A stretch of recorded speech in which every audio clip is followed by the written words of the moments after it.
Here are a few things that you should do after you close on your house. The first thing you want to do after you close on your house, I don't even care if it's a brand new house, brand new construction house. The first thing you want to do is change your locks. Change your locks. And once you've changed your locks, you want to make sure that you are updating all your information to include your new address. If you want to get your mail and you don't want there to be any hiccups with your mail, with your bills and all of that, you want to make sure that you're updating your address. Update your address to your current address. I want you to open up the packet that you get from the title company. When you close on your house, there are a bunch of paperwork that you're just signing.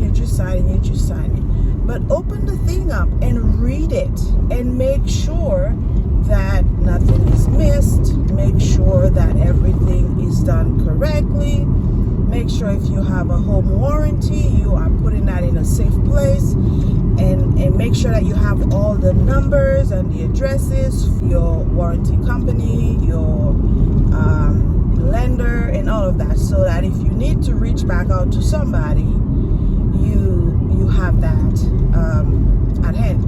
Those of you who do not get a home warranty, before closing, you can still get a home warranty after closing to help with any unforeseen things that may happen. You can get a home warranty after the fact. So if you don't have one, get one to protect yourself for when the major things that cost a lot of money, when they do break down, you have some way to repair or to replace. Also, the warranties that you get, they're usually just for years, so you have to be keeping up on it. But if you don't open up the paperwork, you don't know, you're not paying attention. So you want to be even more diligent after you close the house to make sure that nothing falls through the crack, because owning a house, again, is a great responsibility. It's a bigger responsibility than renting. So you want to be keeping tabs with your taxes to make sure that you're paying your taxes, or if you have escrow, to make sure that you're keeping an eye on that, because sometimes if your tax increases, that means your escrow is probably going to be short, and if your escrow is short, that is going to increase your mortgage payment a month. Now, there's always a way to do that where you can pay a lump sum to bring the escrow back up to where it needs to be, or you can break it down. And if you choose to break it down, they're going to tag that onto your mortgage monthly payment. That's going to increase it. But if you are being diligent and you are paying attention to things, you won't be caught by surprise when those things actually happen. So remember that you're going to get a whole bunch of junk mail. Don't just chalk everything aside as junk mail. You want to make sure that you are reading the mail that you're getting. Some of these mail have important information. For example, if your lender sells your loan, they're usually not going to call you on the phone and tell you that. They're not even going to send you an email to tell you that. They're going to send you a letter in the mail. And one of the reasons I'm saying be mindful and pay attention is because if you're not paying attention, you don't want to miss your mortgage payment. You want to make sure you're catching that on time. One of the reasons why is also that sometimes your lender sells your loan before your first payment is even due. Do your due diligence. You are now responsible for everything that happens in the house.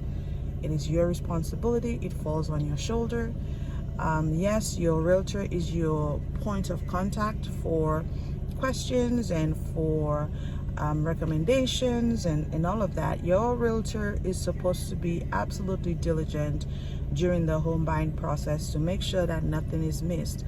But once that house is closed, it is your responsibility to do your due diligence. If something breaks down, you can't call your realtor to fix it, because it's not your realtor's responsibility to fix it, especially if it's something that had been dealt with before closing, or if it was something that was brought to your attention. Now, there are times when things are missed, and if things are missed, you can take the necessary steps to rectify it. But for the most part, that is your responsibility. So get a list of vendors, and your realtor can assist with that. So you have a handyman on hand, because you're either going to hire a handyman or you're going to become the handyman or the handy woman, okay? Because it's a house and things are going to happen, and we can't foresee the things that are happening. So if you're closing on a house after you've done all the regular stuff, you've moved in, you've set up your home security and all of that, be on the lookout for your deed, which your lender or your title company is going to be sending to you. You're going to get that through the mail. Once you get that through the mail, you can file for homestead. So don't forget to file for homestead. Get a home warranty if you don't have one. If you already have one, go through the paperwork and make sure that you have that number at hand, and make sure you know what is covered and what is not covered, so that if something breaks, you know exactly what your course of action should be. Also, you want to update your address everywhere to make sure that your mail is going to where it needs to go, and you want to be paying attention. Now, listen, when you write a contract, most of the contracts are going to say that the seller is going to be responsible for all liens and anything that needs to be taken care of before closing. Your seller is going to be responsible for that, like all HOA fees and all of that. If it's due before closing, you want to make sure that they take care of that. But after closing, if HOA does an assessment after closing, you're going to be responsible for that. Okay, so you want to make sure that you're reading the fine prints of every contract. If there's an HOA, get the CCRs, get those, covenants, get those restrictions, so you know exactly what to expect when you move into a community. Because sometimes it might not be easy to resell that house that you just bought, because if you buy a house and you want to turn around and resell it, you kind of want to at least make a profit. And if you want to sell it a couple months after you bought it because you're not happy with it, you are going to be in the hole, okay?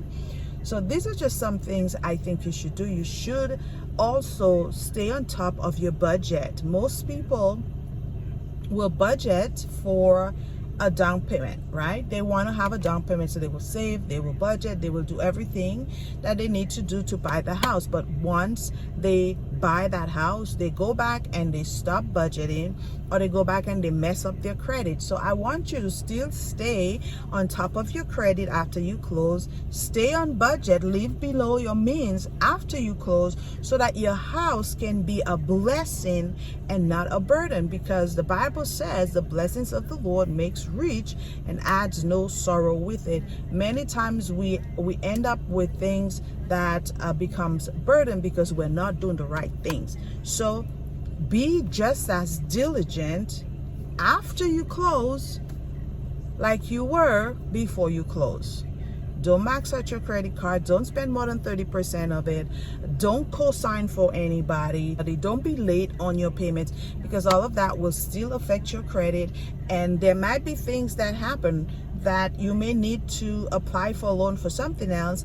And if your credit is messed up, you might not be able to do it. And the other thing, do not use your house as a collateral for nothing. Because let me tell you something, if you can't pay that thing, they can take your house. So these are just some things off the top of my mind I wanted to share with you, because this is your girl. I am here in the Tampa Bay area, and I love helping first-time home buyers. And so if you know anybody who's looking to buy a house for the first time in the Tampa Bay area, that's Pasco County, Hillsborough County, Pinellas County, Polk County. But if you know anybody looking, send them my way. I'd be happy to help them out.